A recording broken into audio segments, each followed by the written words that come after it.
Hi, my name is Alan Russell, and this is FTE 217, Modern Sporting Rifles, Week 4 assignment. Okay, so the first part of this assignment is going to be working with this weapon and breaking it down. First thing we're going to do is lock this back, check, make sure there's no ammunition in the chamber, nothing in the magazine well. This weapon is clear. I'll be back with it disassembled right over here in just a couple minutes. So first thing we would do is to clean this here. I got a little brush over here that will go in there and clean this area out with and clean it up real good. We're going to clean the barrel, clean all this information and carbon buildup. We're going to clean all this, get off any carbon buildup. I would use like a carbon destroyer here is what the school sent us. I use typically hot gun cleaner is what I've used in the past. And then a little breakthrough, a little lubricant here, or the lubricant that the school sent us, which is just a little bottle. Anyway, so clean all in here, lube all in there.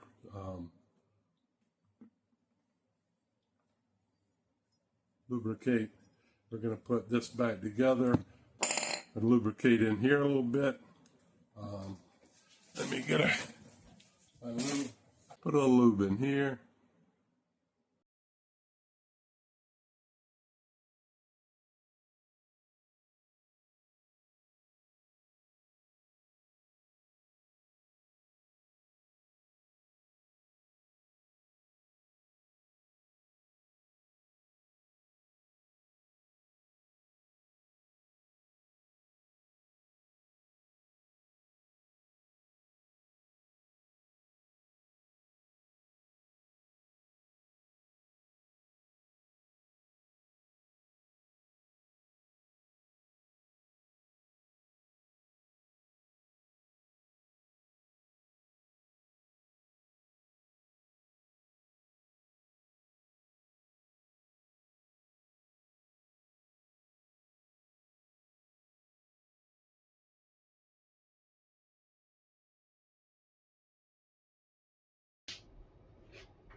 So what we're going to do is take this rod here and run it down the barrel here.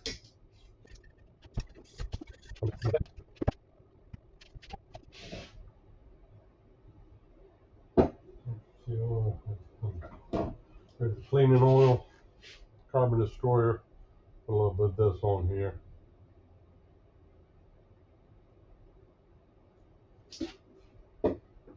As I said, this gun has not been fired, so it should be pretty clean.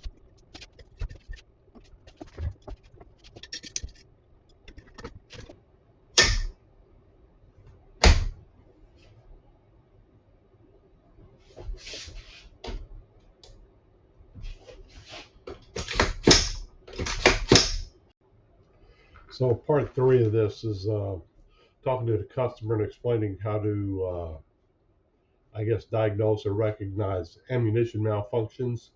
Um, and what we would look for, what I would tell them to look for is, like case neck strain, dented shoulders, rim deformities, anything that's going to prevent full chambering. We're going to teach them kind of diagnostics for failure to feed or chambering issues. See it with out of spec reloads or structural case defects, stuff like that.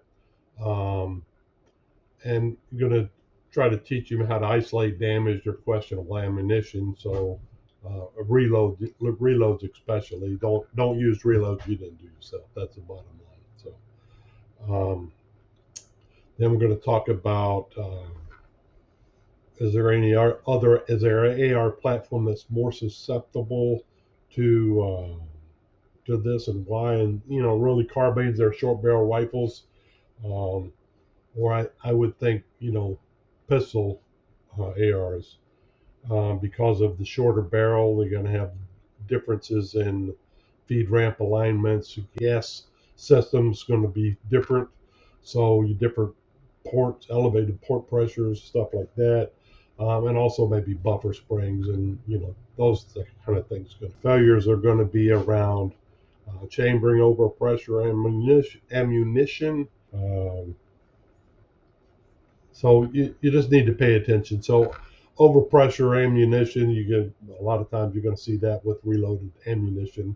Once again, if you didn't do it yourself, don't use it.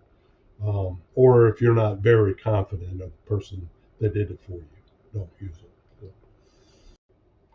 So section 4 is about, as a gunsmith, should we train our customers in proper shooting principles such as grip and stance and those kind of things.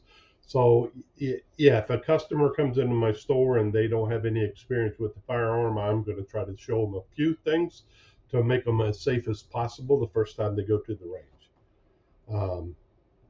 I'm not going to go into a deep dive on the weapon as far as how to fix it or that kind of thing, and just show them what kind of stuff to look for. All right, and then section 5 is about understanding firearm and accessory operation prior to attaching anything to a firearm.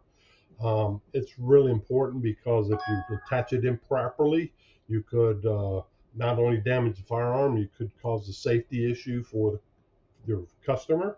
Um, you put the scope on wrong, you could possibly break the scope, or just put a well, I mean, yeah, it's just put a wrong buffer spring in there, or wrong buffer, wrong weight buffer, or something like that. You can cause problems for the customer. So it's real important to pay attention to that.